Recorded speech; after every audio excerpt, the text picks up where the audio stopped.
Right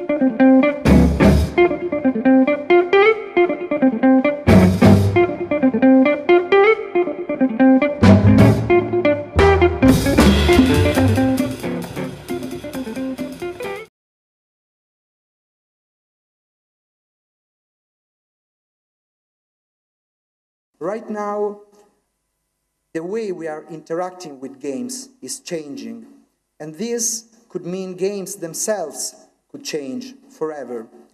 We are pleased to have with us the man that, more than any other, is shaping this future.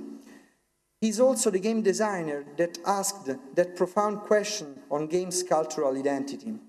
Ladies and gentlemen, let me welcome a man who needs no introduction, Sir Peter Molyneux.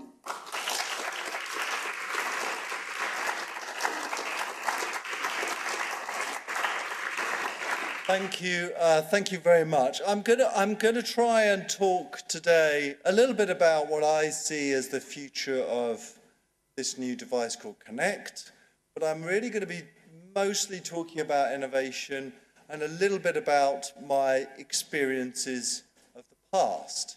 Well, let's just look at some of the fascinating things that have happened in the last year. Number one, really, it's only this year as the industry has come to realize that we've got more than consoles.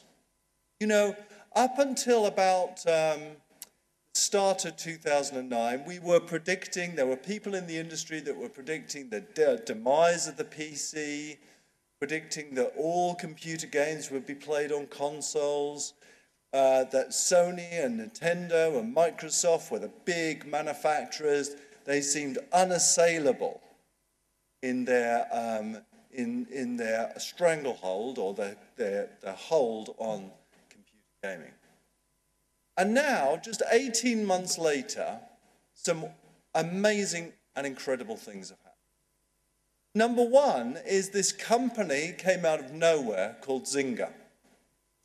And they made a game on Facebook called Farmville. And no one predicted the success of Farmville. At this moment in time, we could go onto a website called www.appdata.com, and that shows how many people playing playing Facebook games at this moment in time. The incredible thing that website shows you is that the number of people playing computer games just on Facebook, that's ignoring consoles and web browser games and phones, is around about 100 million people a month. That's 100 million different people a month. That did not exist 18 months ago. So 2010 really is where this new term has come from, social gaming. And any of you who are students here, you can look to this bright future where I would say, if I was you, if I was your age now, I'd immediately leave this lecture hall, I'd immediately go back to my home, sit down on my PC and write a game for Facebook or for the iPhone, become a millionaire, order my Ferrari, retire within 3 years. At the end of that journey, traveling from this little developer who really had no idea of what he was doing to a big developer who has slightly more what they're doing. But anyway, let's take a look at one particular thing that's happened last year called Connect. Now, I am an enormous fan of Connect. As the pure, and you know, I'm a Microsoft employee, they pay my salary, I've got to say nice things, otherwise they would kill me. But let's just put that to one side. I'll be critical about certain aspects of Connect, but the things I love about it, it is so unbelievably, completely different to anything that has ever existed before. And if you actually sit down and think about it, what it means by that statement, which I actually love. You are the controller, and I love this idea, you already know how to play the game. That was what are some of the marketing lines. The way Connect works is really quite simple. The hardware is really quite simple. The way it works is it fires something called structured light, which is like a dotted pattern, out into the room, and then a camera in an infrared pattern, and then a camera reads back that infrared pattern and looks for that pattern on you. Then a piece of software, which is an enormously clever thing, a piece of software looks at that and creates a depth map, and from that depth map, which is on the verge of being science fiction, to be honest with you, this weak learning system analyzes the picture and spots a human frame.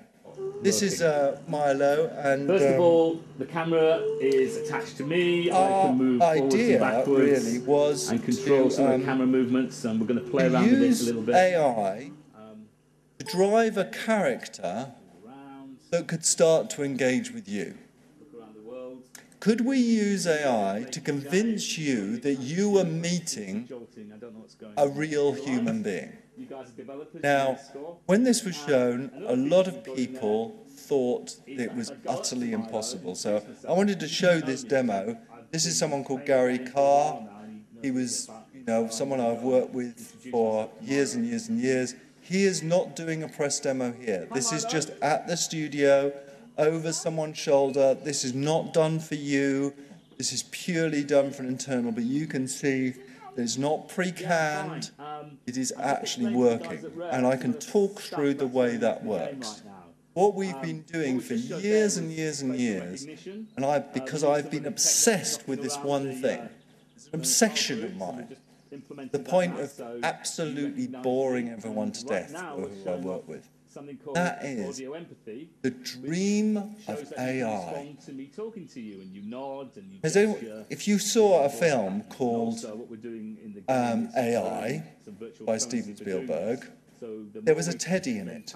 That's what I want. I just want the teddy. I want something that lives. And I think computers can do it. I really do think computers can do it. They can do it in a way today if we're willing to put up with the cheats that are necessary to get us in that place. In conclusion, I think games industry, I'm going to predict this, is going to be culturally the most significant force the world in the next 3 to 5 years.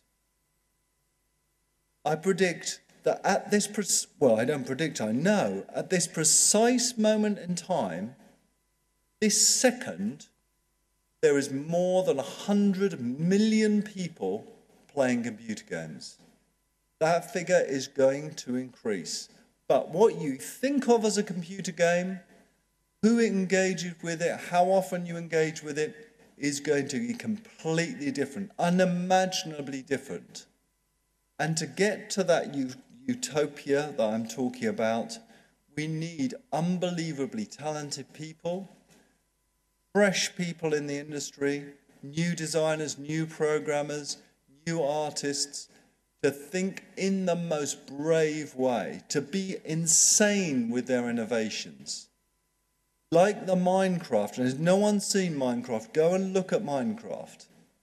Go and play it and go and see what that one person did. Not only has he become enormously wealthy, but he represents my statement that games are going to be culturally the most significant. Because there is nothing, no other form of entertainment I can think of which innovates so much. In the last 12 months, those things I've been through, just think. That hasn't happened in film, hasn't happened in book, it hasn't happened in television. Those are the tired old people on the block, and we're still the young, vibrant, just out of pubescent industry that is really going to change the world. That's what I believe. Thank you very much. I'd be happy to answer anybody questions. Remember, this is a personal view, and you probably all think I'm